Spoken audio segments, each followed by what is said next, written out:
Thanks. So, to recap, each of our teams will create their own token. For example, compliant to ERC20 specification in whatever implementation language you see fit. Tokens by themselves are not interesting at all. They have economic value only when you can exchange them, maybe for each other, and definitely exchange them also for the main currency implemented in Ethereum, which is Ethereum. And how this exchange could be implemented, we are going to discuss today. Yesterday, we saw centralized crypto exchanges, both unregulated and semi-regulated, in the United States and elsewhere in the world. We discussed how these exchanges in general work, but we also found main disadvantages of those exchanges, and the main disadvantage is precisely that once you submit funds to the exchange, then you are no longer in control of your crypto funds. So basically, you transfer them to a wallet of which you do not have any private keys. And that's why either the exchange goes bankrupt or the exchange ceases operations for other reasons, for example, for regulation reasons, regulatory reasons, or the exchange is hacked, or anything else happens, you risk your funds in this case because you are no longer in the possession of the corresponding private keys, which is completely contrary to the whole crypto asset ideology. So basically why it happens, I just reiterate the point we discussed yesterday, is because in the exchange, indication of a trade when a match between orders occurs in the exchange and the actual settlement of the trade when the funds are transferred between crypto accounts, they are different. And you cannot, in those centralized exchanges like Binance, BitMEX, whatever, you cannot execute your trades at once. So basically, you have to deposit your funds into the exchange, then a match between orders, for example, to buy and sell BTC or Ethereum for USDT occurs at the exchange, and then the exchange, first of all, transfers funds between wallets which belong to the exchange, not to the clients, as they see fit, and only then you can withdraw your funds back into your own wallet over which you have full control, which is a process we don't really want. It works, but it is unsafe. You lose control, and the idea is in the world of smart contracts, you can probably do better, and we will do better. We will implement what we call a distributed exchange, a DEX. So today we are discussing the basics of how this DEX should work, what should we do, how should we mimic in our DEX the normal exchange functionality, but without the limitations of traditional centralized exchanges. So let's have a look. I'm starting the whiteboard.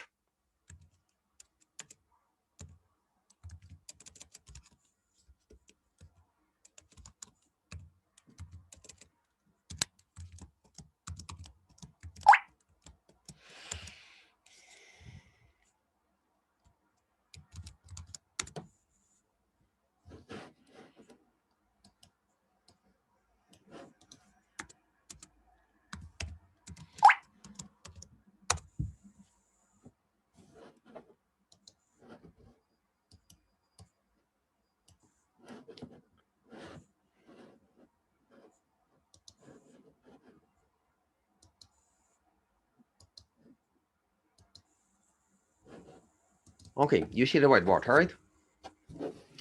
Yes. So let us probably explain first how it works in a traditional exchange, and then how it is going to work in our distributed exchange. So let's say traditional centralized exchange, crypto exchange.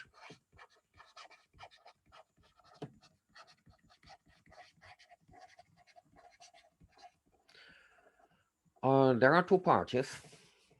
Let's say there is a client A and client B.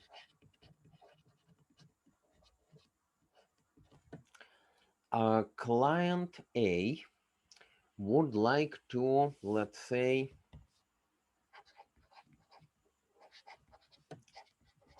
buy Ethereum for USDT. And client B, on the contrary, they need or want to sell Ethereum, let's say some quantity equals to N. For the sake of the argument, we would say same quantity equals to N, for USDT. So 1 second, I will get back to you and we'll continue.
Okay, so apologies for an interruption. So client A would like to buy some quantity N of Ethereum, and client B would like to sell some quantity of Ethereum. What do they do? They have a wallet. So client A have their own wallet with n Ethereums. That the wallet of A, which means that they do have private keys associated with this wallet. Client B, they do not have, well, they do have, first of all, Ethereum wallet, and they do have a USDT wallet. So they have, currently they, for example, have no Ethereums, but they do have some potentially large amount of USDTs, L quantity of USDT. And again, and Ethereum, oh, sorry, other way around. A wants to buy, so they have zero Ethereum, and they will pay with the USDT, so they have L USDT. All right. Whereas client B, they sell Ethereum, so they do have N Ethereums and zero USDT at the moment. These are wallets under B control. So these are wallets, and these are wallets of A. These are wallets of B. But what they do, they cannot execute this trade immediately in the blockchain. Instead, they first transfer the corresponding amounts to the wallets owned by an exchange. So, for example, they use Binance to execute a trade in a traditional centralized setup. So, there is a wallet on Binance in, for example, USDT in the name of A. I say name of A, but in fact, private keys belong to Binance.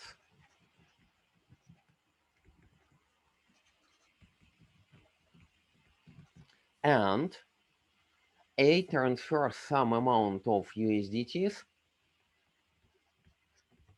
into this. And also, there is an account in the name of A as well for Ethereum. Suppose that it is currently zero, uh, in the same way as A has no Ethereum at all. So what B does, so you see the fundamental difference between these two accounts, where the first pair of accounts, two pairs actually, are under control of the corresponding clients A and B. The accounts at Binance are under control of Binance. So once A transfers USDTs to Binance, they completely lose control over the corresponding accounts. And B does exactly the same.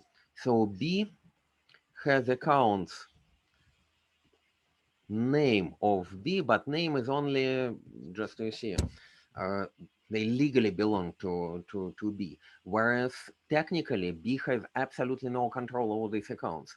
If Binance is hacked, or Binance goes out of operation, or Binance decides for whatever reason to suspend funds, for example, they don't want to trade with B, and Binance seizes the account of B or of A, then they have absolutely no way of what they can do. So the funds being transferred to the exchange are lost. And so there is an Ethereum, here L USDT, and Ethereum and 0 USDT. These are accounts under the private keys of Binance. So what happened then? Then A and B also submit orders. So there is a device which we are going to examine today in detail because we need to build this device for our own purpose, which is called Binance. In our case, it will be our own matching engine.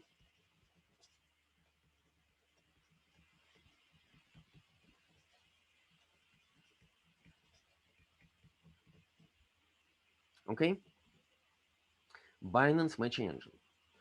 So what happens in the matching engine? There are no movement of funds, only indications. So that's client A, a human, and this is presumably a client B, also a human.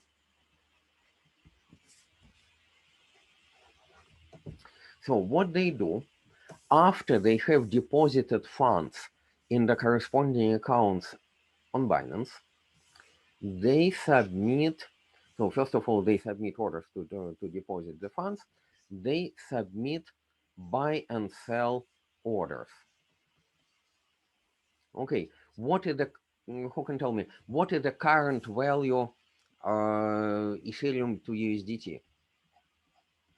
Suppose that it happens now. Tell me please, Ethereum to USDT now.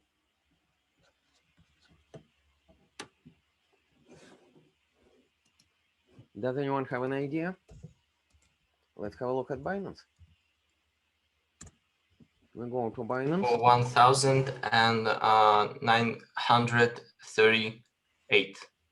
Okay, 1,938, and what I can see it is approaching 39. Okay, 1,938. Okay, so suppose that A wants to buy N units of Ethereum. So what they do, they post a so-called buy order to the exchange. And typically, as we will see, that's what we're going to discuss today, there are limit orders and market orders. For the sake of the argument, let's say limit order. What does it mean? Suppose that n equals to, you know what, 10. They want 10 Ethereums.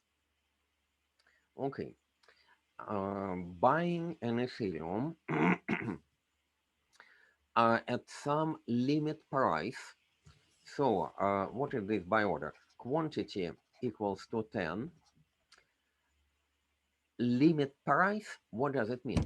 They agree to buy Ethereum at the price no higher than 139, probably.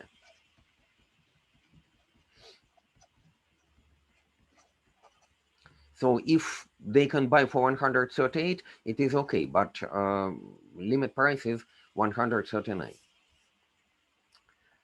On the other hand, B submits an order. So that's a buy order. They submit a sell order to the exchange. Suppose that, again, for the quantity of 10, for the sake of the argument, and limit price for sell, obviously, they, A, would like to buy as cheap as possible. B, would like to sell as high as possible, not as cheap as possible, but as high as possible. So, for example, they say limit price for B is, I will explain what it means, 138, for example. So, what happens in this case? In this case, A would buy at the price, buy price. What does it mean? Limit price. It means buy price would be no more than 139. If the buy price is at most 139, then the trade occurs. What does it mean, limit price for a sell? It means sell price must be, on the contrary, greater than or equal to, in this case, 138. So, under these conditions, what do you think? Would they agree to buy or sell? A buyer, A, has a limit price no higher than 1939. 1939. Yes. The seller has a limit price sell no lower than 1938. So what happens as a result? Whether these trades, these orders result in a match or not. That's why it is called a matching engine. So if the conditions of the orders can be matched, then a match occurs. What do you think happens in this case? Then, in this case, money from the temporal account of Binance will be transmitted to the target accounts of those who've ordered, buy and sell That's right. correspondingly. That's right, absolutely. But that happens afterwards. We will come to this point. Absolutely, this will happen. But this will happen only if a trade occurs. Yeah, trade will occur. The spot price will maybe it will change, and Well, yeah, then the the trade will occur because there is a non-empty intersection between buy prices and sell prices. So one of them is less than or equal to 1939. The other one is greater than or equal to 1938. So the intersection between buy price range and sell price range is an interval from 1938 to 1939, right? If this intersection is empty, suppose that for the sake of the argument, there are no other orders currently at Binance, only these two. I'm just oversimplifying the situation, obviously. If there are no more orders at all, then a match can only occur between these two orders, between the order submitted by A and the order submitted by B. All right? Obviously, in reality, there are plenty of other orders to buy and sell at the exchange, myriads of them. But in order to see how it may work, suppose that there are only these two orders. In this case, there is a non-trivial intersection between the range of prices allowed by the buyer and the range of prices allowed by the seller. If, for example, it would be other way around, so buy price is, let's say, no more than 1938 and sell price at least 1940, then the intersection would be empty. But now the intersection is non-empty, which means that match is possible.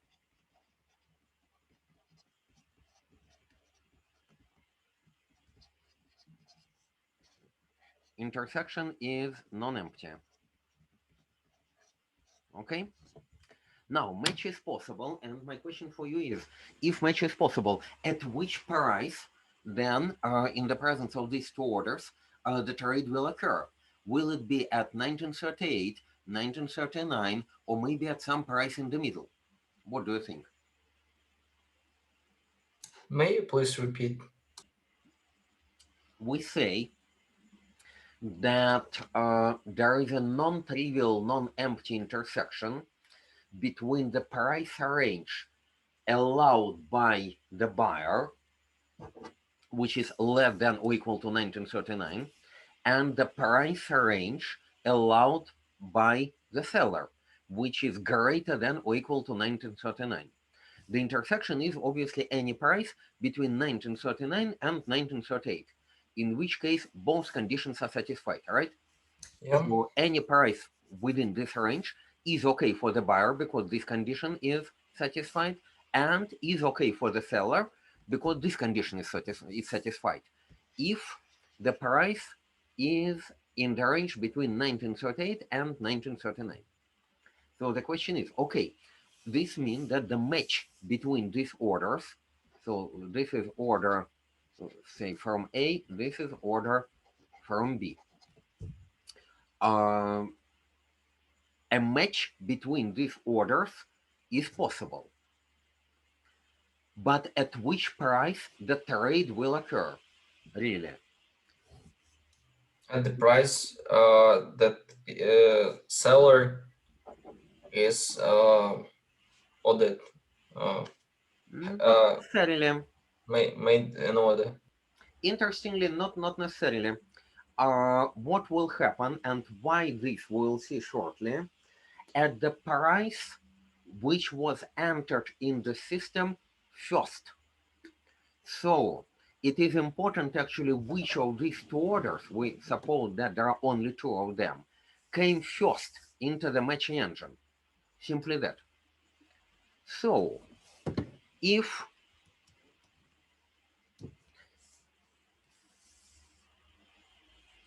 there are two possibilities, if order A comes first, then order B, then this means that A first indicated their willingness to buy at 19, uh, well, any price less than 1939. So they are placing a so-called limit order in the system with the limit price being equal to 1939. Okay, so this order comes into the system. You can, I will come to this point in more detail later, but what is important already to visualize now is that at the exchange, there is a so-called order book. And in order book, there is a so-called ask side. Ask side is made by sell orders, and bid side made by buy orders.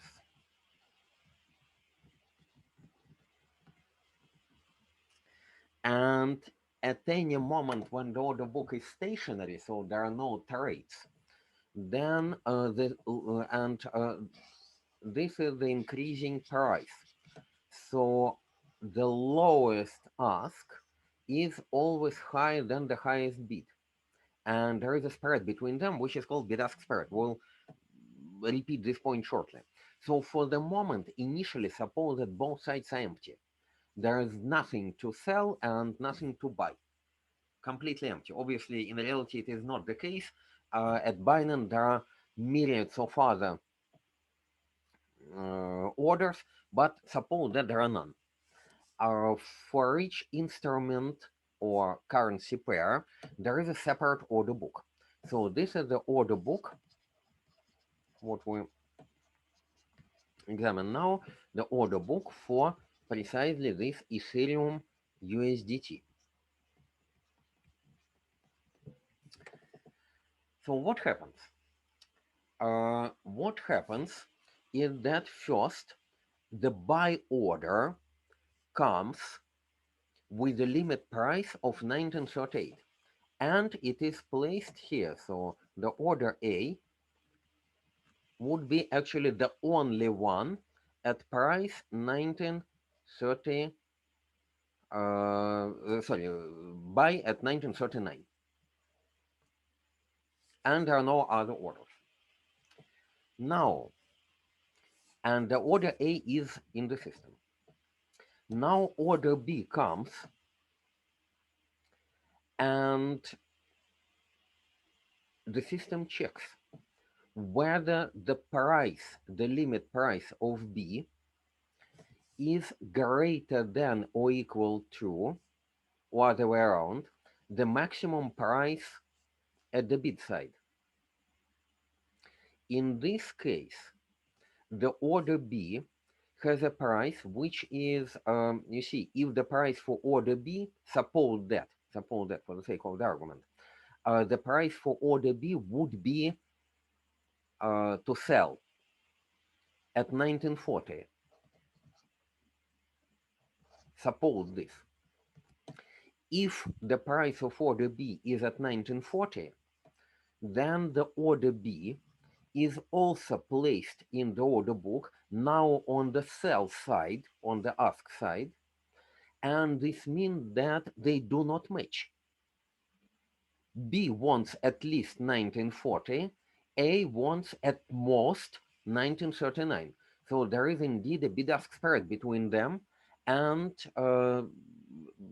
as in this Russian proverb, these two rams on a narrow bridge, they stand both order A and order B. Each one insists on their own price, and nothing happens. There is no trade possible. This should be clear, right? If B wants at least 1940, for example. But in fact, B agrees to 1938. And for this reason, the order for B doesn't even come into the order book. Immediately when the order is submitted, the system knows, okay, there is already an order in the order book for 1939, which came first, and now it would match or intersect with the buy order, with the sell order for B, because B agrees to sell even at 1938. So then B comes immediately, the order B, against the order A placed there already, and it is executed at the oldest price, at the price of who came first. So in this case, match or trade price is 1939. On the other hand, if order B comes first at 1938, then we have a different picture. Then first order B, like here, is installed in the order book at 19. B comes at 1938. Sorry, not 39, but 38.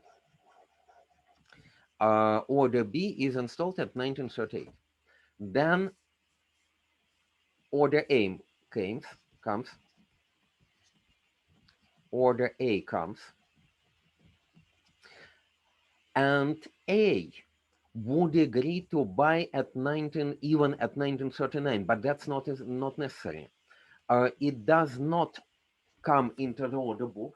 It immediately matches with already existing order B for 1938, and then match or trade price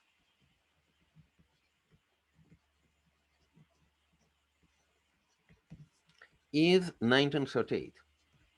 So basically a trade occurs not necessarily at the buyer price, not necessarily at the seller price, but it occurs at the price of the order which came first and got installed in the order book.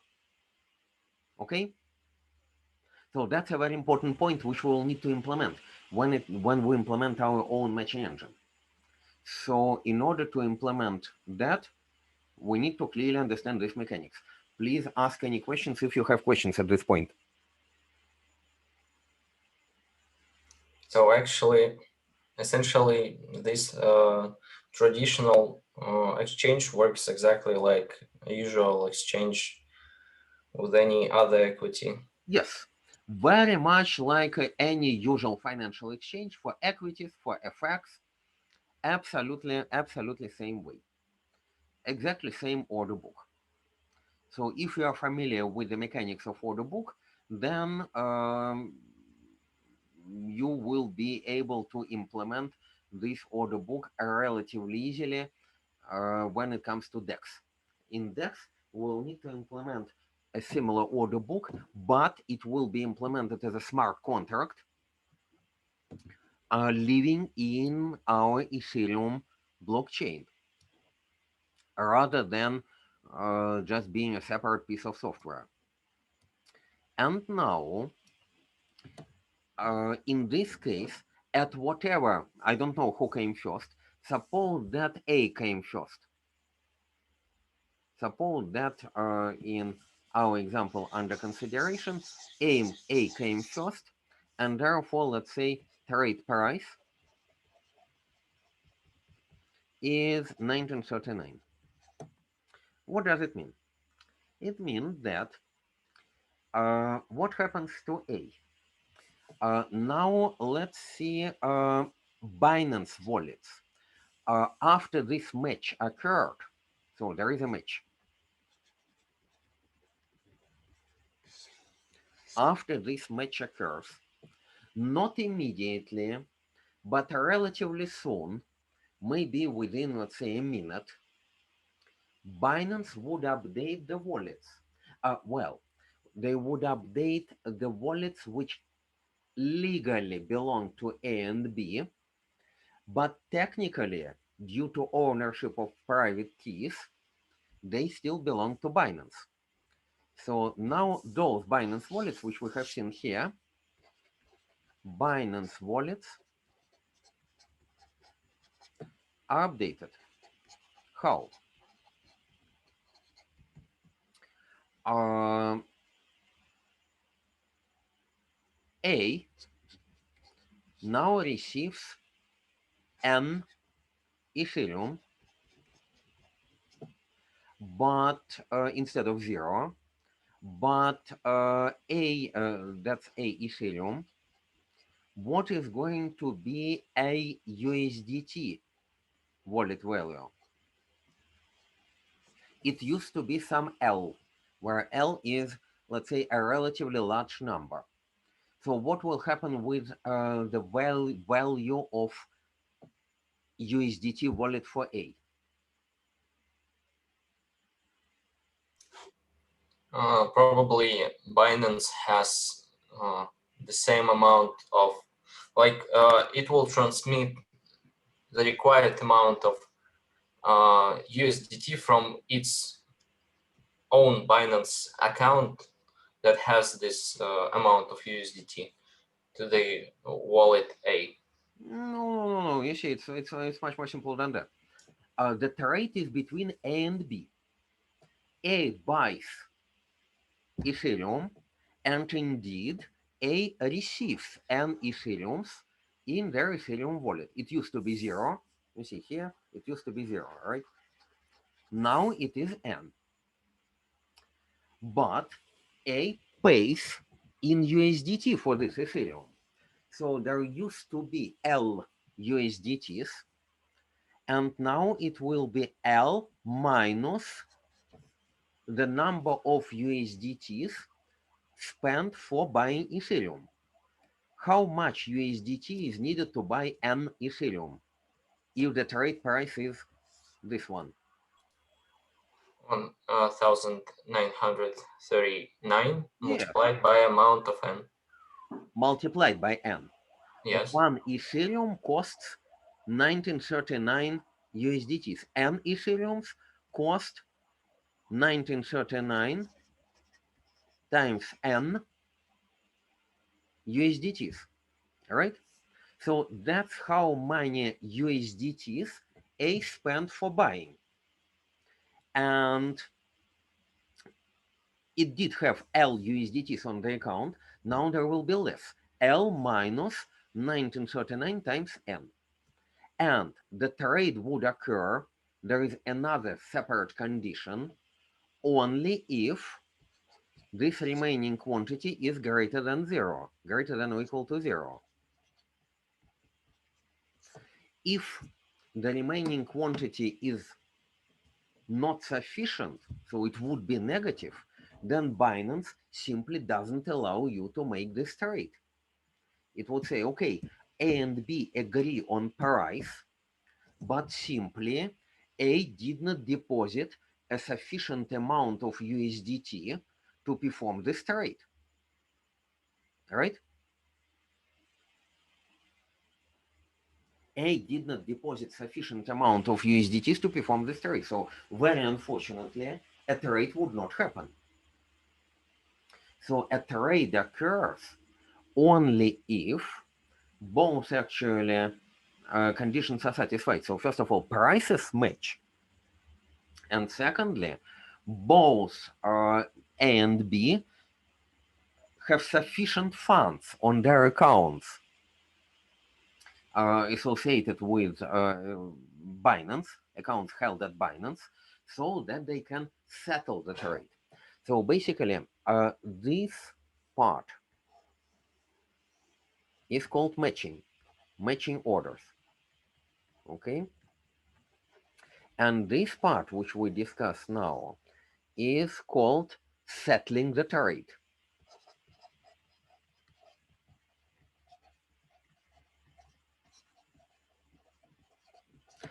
A match occurs only if, first of all, there is a match in price, and secondly, if the system already knows that the trade subsequently can subsequently be settled. And if it can be settled, then it happens precisely like this. So A receives an Ethereum values and gets its USDT account decremented by 1939 times n USDTs. Whereas, what happens with B? B,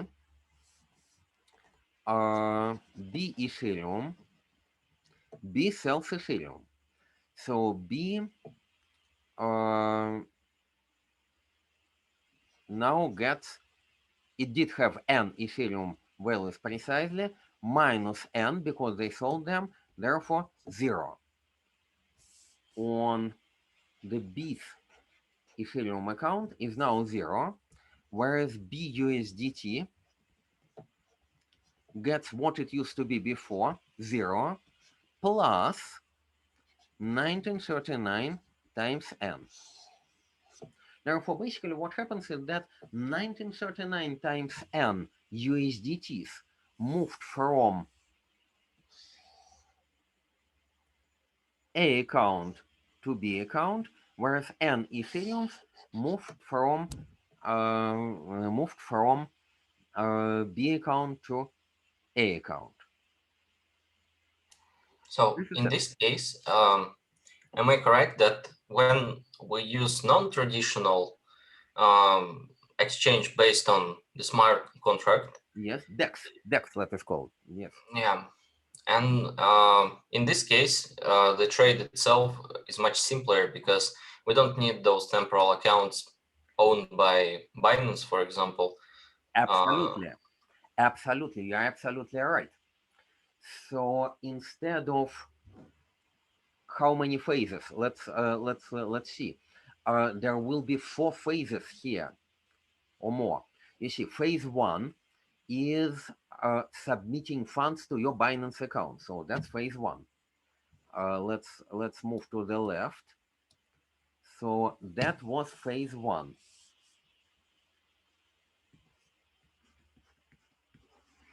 Okay. Phase 2 was actually uh, order submission, submitting orders. Phase 3 is matching. Phase 4 is settling the trades in temporary exchange-owned accounts. And now there will be phase 5, which is funds withdrawal. So now phase 5 is withdrawal. Now what? A withdraws an Ethereum into A's own Ethereum account, which is now really fully under A's control. and they may withdraw the remaining unspent USDTs.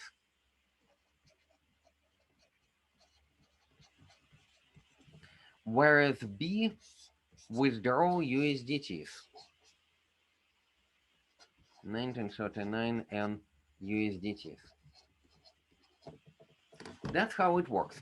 So initially, both sides deposit crypto funds to the exchange, then submit orders, buy or sell orders to the exchange. Then matching occurs in the matching engine depending on the prices and funds available to both parties. Then trades are settled by funds transfer between exchange owned accounts. And finally, after this, funds are withdrawn back to A and B own accounts, which are under their own private key control. So that's the workflow, how it happens in a traditional exchange. And we would like to simplify it. So we would really like to make sure that when orders match, then funds are immediately transferred inside the smart contracts. So we don't need any initial deposit to anywhere and withdrawal. So instead of what will happen actually? How many phases are going to happen in that case? I think instead of 5, there would be only one phase. Well, or 2. So basically submitting the orders, and when the last order has been submitted, there is a match. And the match immediately results in funds transfer in our distributed exchange. So that's the ideal. That's what we would like to build. So instead of traditional approach, we would like to build, let's call it Innodex, Innopolis Distributed Exchange.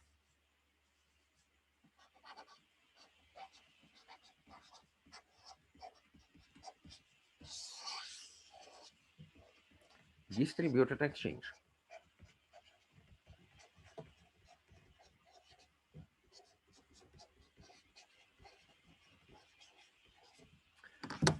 And how we are going to build it, it is a subject of serious architectural consideration.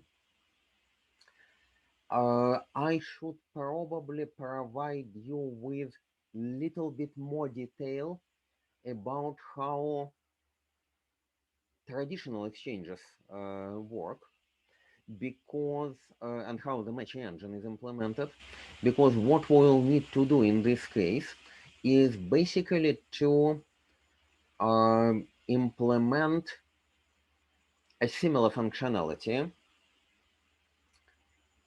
only now using our own smart contract. So basically, this in the DEX distributed exchange, it will be a smart contract.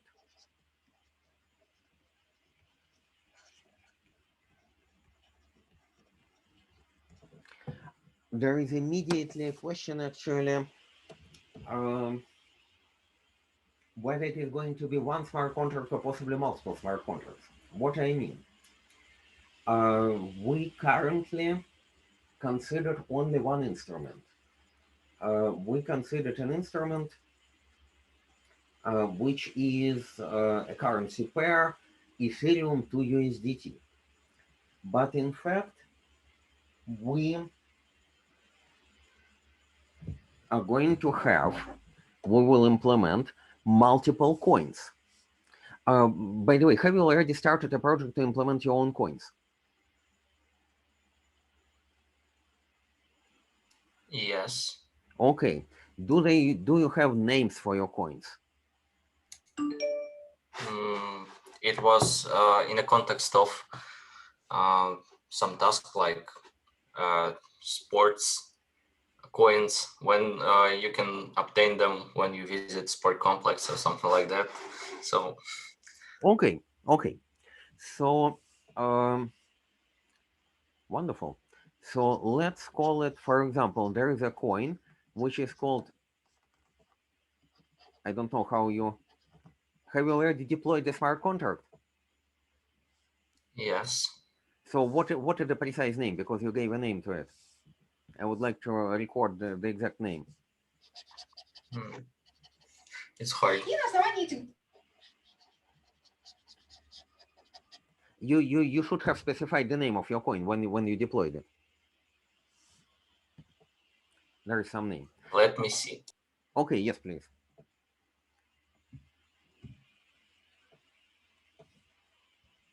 The smart contract has a name.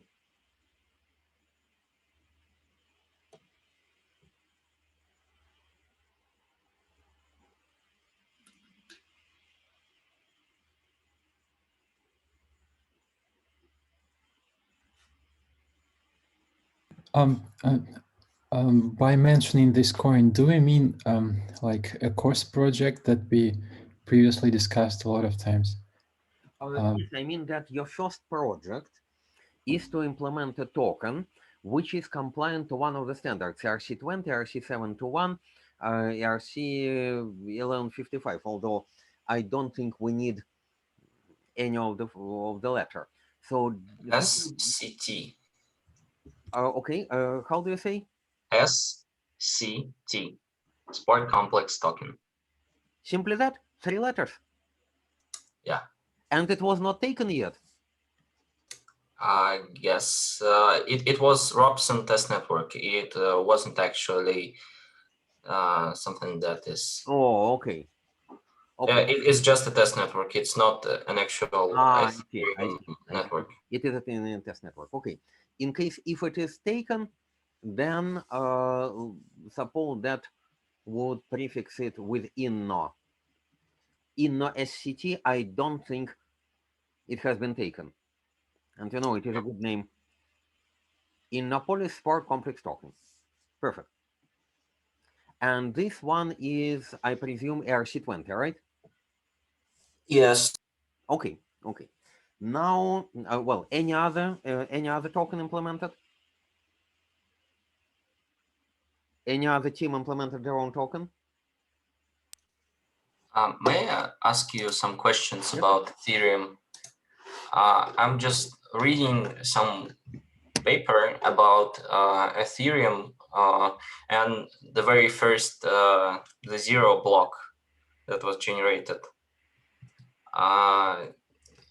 There is a node that says that it was generated more than 72 millions of Ethereum coins in the very first block, and now it doesn't display any. No, I mean this information about the very Genesis block is not displayed in most of the nodes and some explorers like Etherscan, blockchair.com or something like that. You know, that's interesting. And the question is, why not? Why this occur? Because if you will say that, for example, one day Ethereum will switch from proof of work to proof of stake. Yes. And actually right now, this amount of Ethereum that was initially spread across more than 8,000 addresses. I may share this article with you, and yeah, if Ethereum one day eventually will move to proof of stake, having this amount of coin will be more than half of the all existing coins that were mined. And therefore, it will be an enormous stake in the Ethereum system, right? Yes. And actually, the question is, and to whom they belong? In that case, if they came. Is it trustworthy in this case? Because comparing with Bitcoin, for example,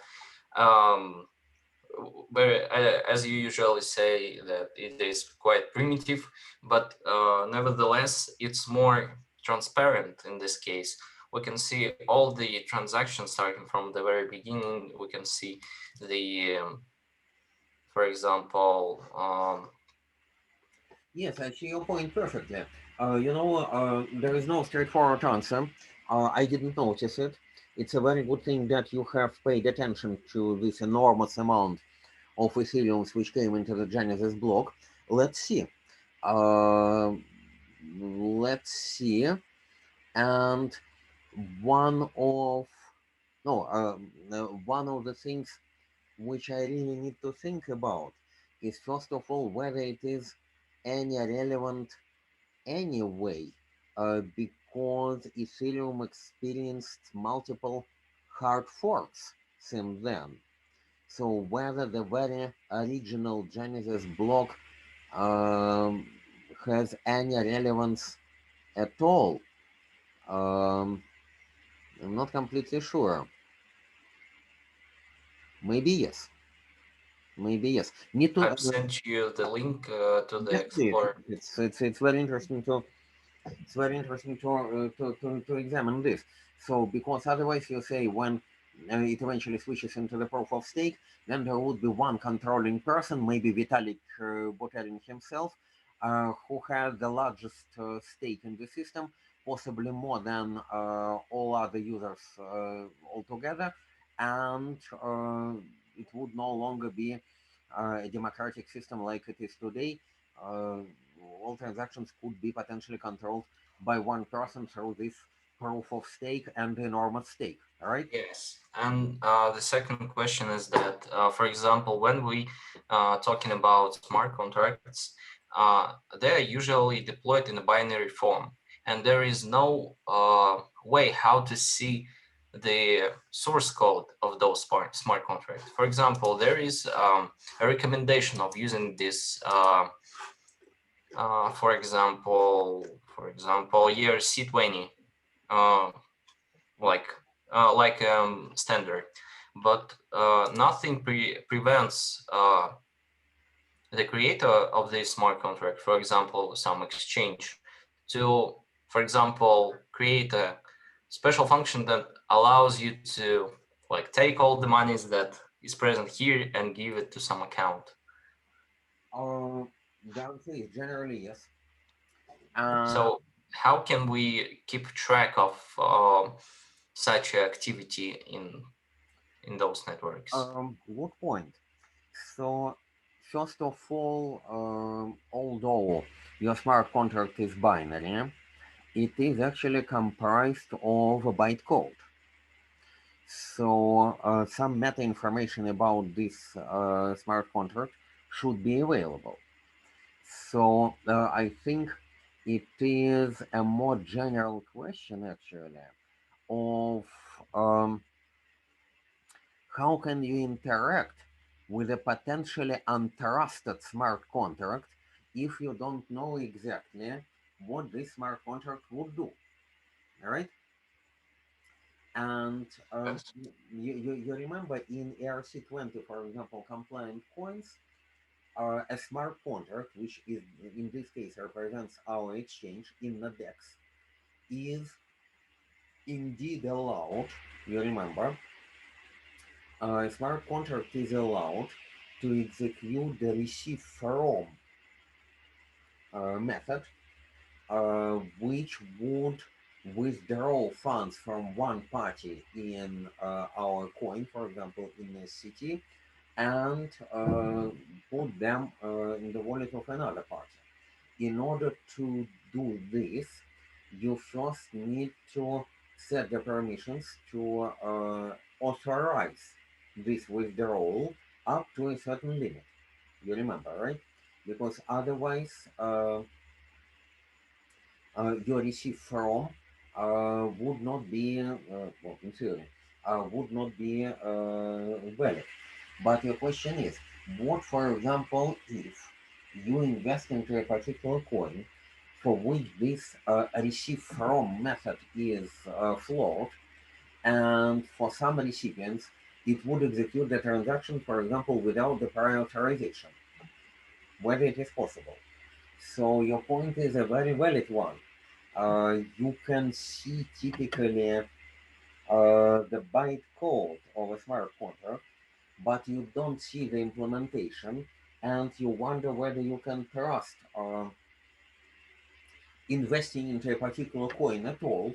What if this coin contains a backdoor, which then allows someone to manipulate the accounts and to transfer funds between the accounts in a completely unauthorized way, bypassing authorization and bypassing the normal mechanisms of receive from?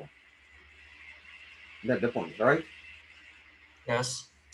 Um, the answer is obviously you can decompile and examine the bytecode, but whether it is possible to obfuscate the bytecode implementation to such an extent that a backdoor would not be visible, the answer is probably possible, and this may represent a um, significant safety problem with your coins. So yes, a coin may contain either a deliberate trapdoor or backdoor, or a design flaw which would allow a certain party to exercise this vulnerability or a deliberate backdoor and steal funds from you. This is a very real problem. I would say that apart from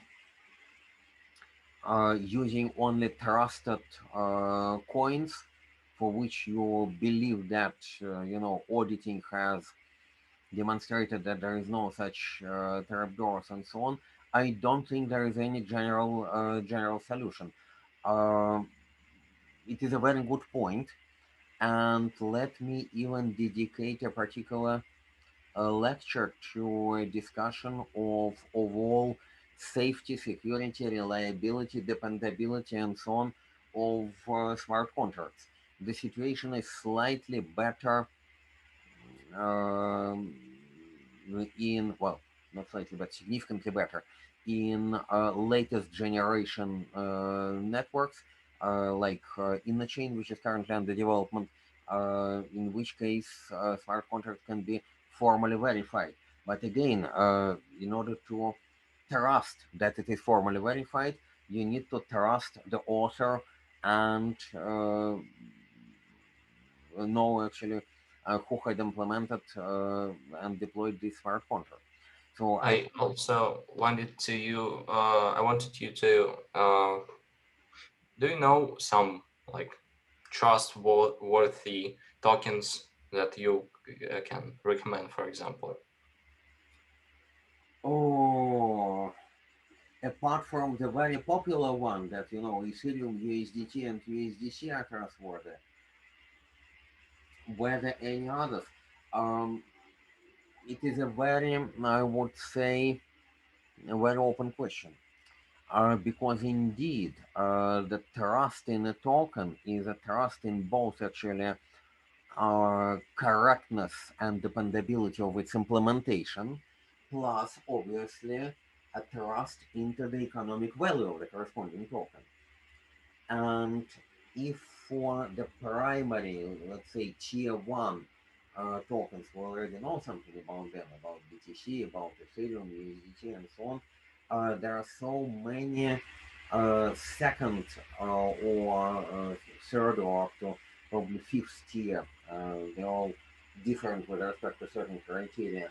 Uh, Tokens which may have both technical vulnerabilities and problematic economic meaning.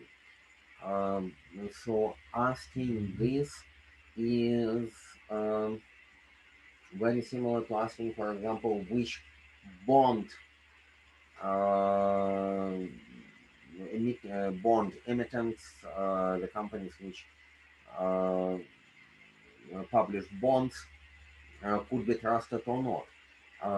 So the answer is a combination of economic common sense and implementation. It is not at all easy to answer. Um, so I can't make any straightforward recommendations, but again, it is a very good point that we explore this in a little bit more detail in one of the subsequent lectures, classifying the tokens both from the economic standpoint and the technical reliability. But thank you for asking it. I think it requires a separate discussion in that case. So for the moment, let us return to our projected architecture and see how we are going to implement index. So suppose that we have this in a city and someone had implemented yet another coin. So for example, implemented in a coin 2 under this name, in a coin 2. So what do we need to do? We also have Ethereum as the base currency in our Ethereum blockchain.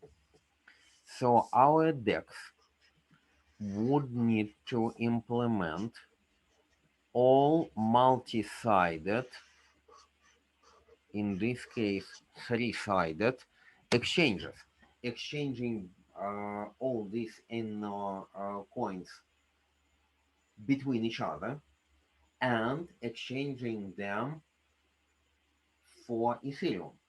So if altogether we have, let's say, n our coins,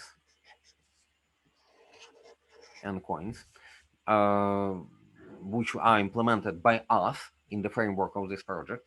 Therefore, we have n plus 1 coins altogether to be exchanged, including Ethereum, right?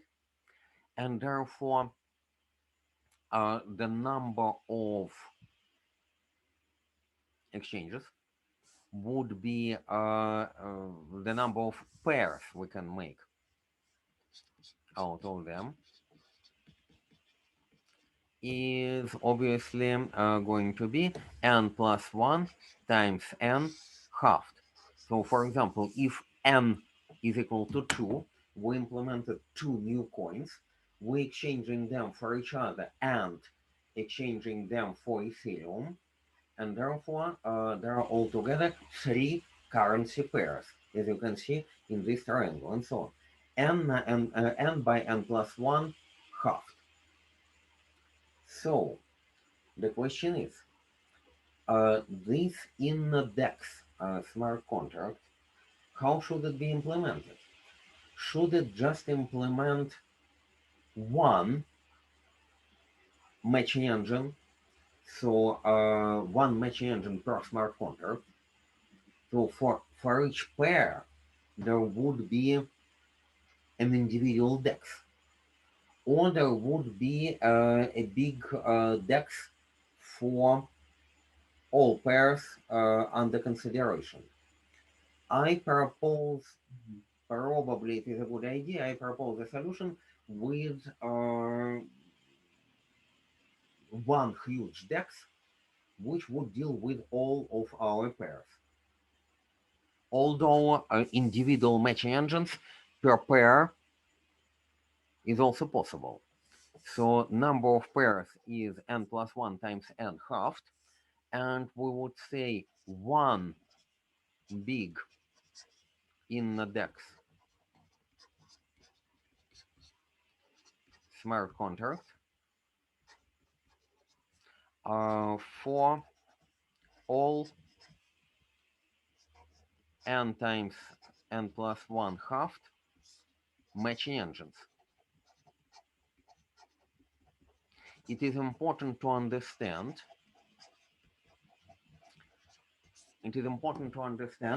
that basically each currency pair or each instrument would have their own matching engine and their own order book. So bid side, ask side, and so on. So what we'll have to do, let's present this diagrammatically. We would have, for example, instrument 1, which is this InnoSCT to Ethereum, it will have its own matching engine, matching engine 1 inside with its own asks and bids inside our smart contract, and so on. Instrument M, where M is n times n plus 1 halved, which is whatever. For example, in our case, it could be in SCT to in coin 2,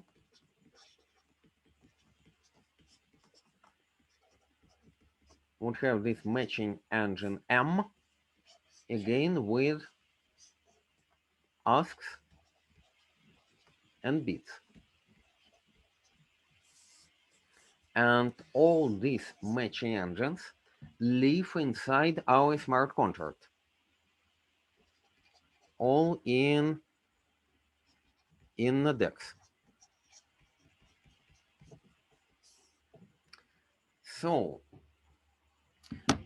what kind of functionality or data structure are we going to use? We're going to use to implement all this stuff. We are going to use, what do you think is most suitable from what you already know about, I don't know, Solidity or any other smart contracts programming language? You have to implement quite complex data structures already. So basically, for each instrument, there would be its own data structure, which is a representation of the order book. The order book consists of asks and bids, and how to represent asks and bids, we need to discuss further. We still don't know. For the moment, we just know that for each instrument, there would be asks and bids. So what kind of data structure should we heavily use for that purpose?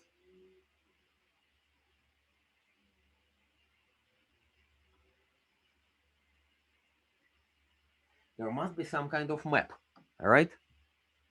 So could you tell me, please, so what do you know already about maps, how they work in Solidity? So whether you can build some general purpose maps and how you use them. Definitely they are available, because if there are no general purpose maps, then we wouldn't be able to keep balances in our coin, right? Balances in our coin is simply a map from account ID to the current balance. And that's how you implement this transfer from, authorizations, and so on, all right?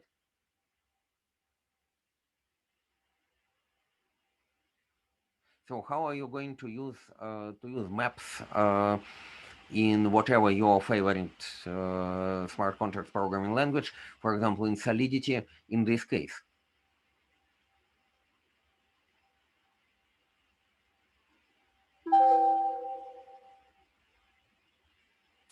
I think we'll need to examine this in more detail. So, please repeat the question. So, as I say, the most appropriate data structure in our Solidity language is a map in this case. So you would have the outer level map, which maps instruments to matching engine. So in general, one smart contract is multiple. Let me present some kind of abstract view. So in the DEX is what? First of all, it is a list of matching engines. In square brackets, I will implement, well, not a list, but sorry, it is a map of instrument ID,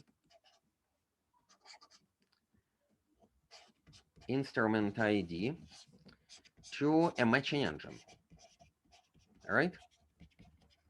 yeah. So we are going to use, in this case, plus maybe something more. So just for the moment, because we also need to possibly, apart from matching engines, provide some other functionalities. But for the moment, I'm only talking about matching engines. So a matching engine is a map from instrument ID to a matching engine. All right, fine. What is an instrument ID, by the way? The name of the token, for example. No, the instrument is a pair of tokens. So you see, an instrument is a pair InnoSCT to Ethereum or InnoSCT to InnoCoin2. A traded instrument is not a token, it is a pair of tokens. And that's very important. Like in Moscow Exchange, assets are, for example, USD and rubles, but the tradable instrument is the exchange rate, USD to ruble.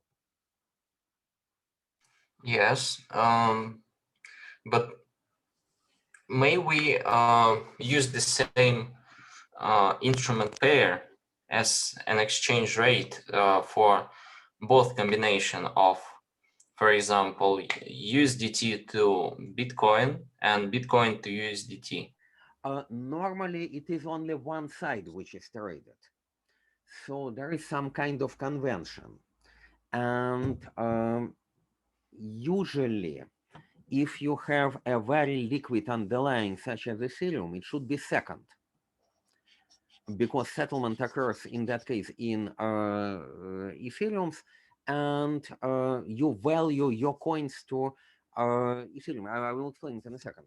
So for the moment, let's say that for each instrument ID is a pair, and the pair is currency or token or coin, call it anyway, currency A and currency B. And the price is indeed, when we quote an instrument as A to B, currency A to currency B, then the price of this instrument A to B is the number of B units equivalent in value to one A unit. So when we quote the price as, for example, InnoSCT to Ethereum, this is the number of InnoSCTs. Sorry, it is a number of Ethereums. It is a number of Ethereums, B units, because A is in this case InnoSCT, and B is Ethereum, right? So the price which is quoted in our exchange, which will be quoted in our exchange, is the number of InnoSCT units. Sorry, once again, I correct myself. The number of B unit, therefore the number of Ethereum units, which is equivalent to one InnoSCT unit in value. So our InnoSCT is equal to some number of Ethereums. To how many Ethereums a single InnoSCT is equivalent for the moment? What do you think?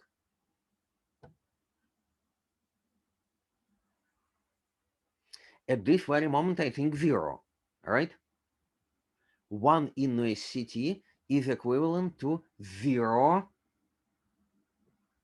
Ethereum, because InnoSCT has no value. You hold this InnoSCT coin, but the value is 0. Therefore, it is equivalent to 0 Ethereums, right? And that's why when we quote this price as InnoSCT to Ethereum, then the price is 0. Whereas if we do it other way around, and we, for example, quote the price as Ethereum to InnoSCT, then the price is going to be infinity. And we don't want infinite prices because they're difficult to deal with in our system.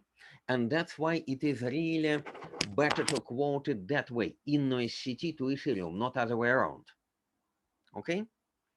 And that's why, that's how we are going to form our instrument IDs. Currency A to currency B, where currency B, if one of them is Ethereum, either A or B, then Ethereum would be B and never A. Okay? So I put it, if one of A and A or B is Ethereum, then by our convention, then Ethereum is B. So you understand why? Because in that case, some prices could be zero. Otherwise, some prices would need to be infinity, and we don't want infinite prices. Okay? So that's about our instrument ID. Now, what is a matching engine? So we're doing the data type design for our smart contract. Okay, a matching engine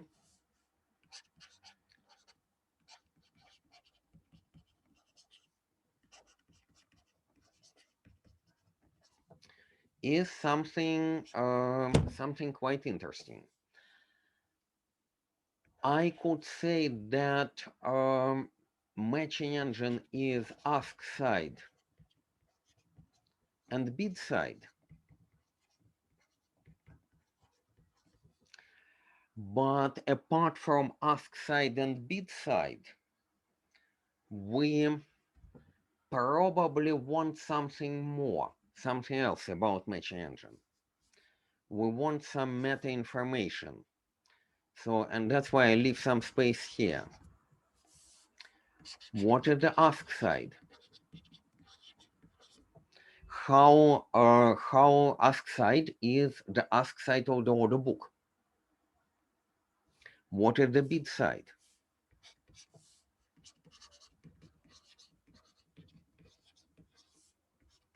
Actually, the third component here is going probably to be a list of orders. But what it exactly means, we would need to discuss. So what I propose? I propose that we wouldn't be able to complete this story anyway at the moment, because we will need to tell more precisely how the order book is constructed, how the trades happen, how the orders are submitted, and so on and so on. So this is just the very initial outline of how this index is going to look at. We will definitely not be able to complete this in 5 minutes. So what I propose is that we stop now and we start the next lecture discussing in more detail how the matching engine, ask side, bid side, any other components are going to be implemented. For the moment, I think it is enough for today introduction. Okay?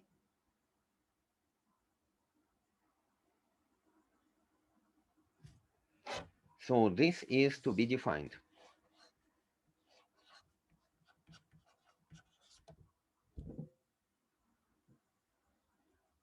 Any questions so far? I recommend that you think about what we are doing, and we continue from this point on. Cool. Okay? Any questions now? No. Well, if no questions, then we meet again on Tuesday and complete this picture by defining all the data types we need in order to implement the DEX. Thank you for today.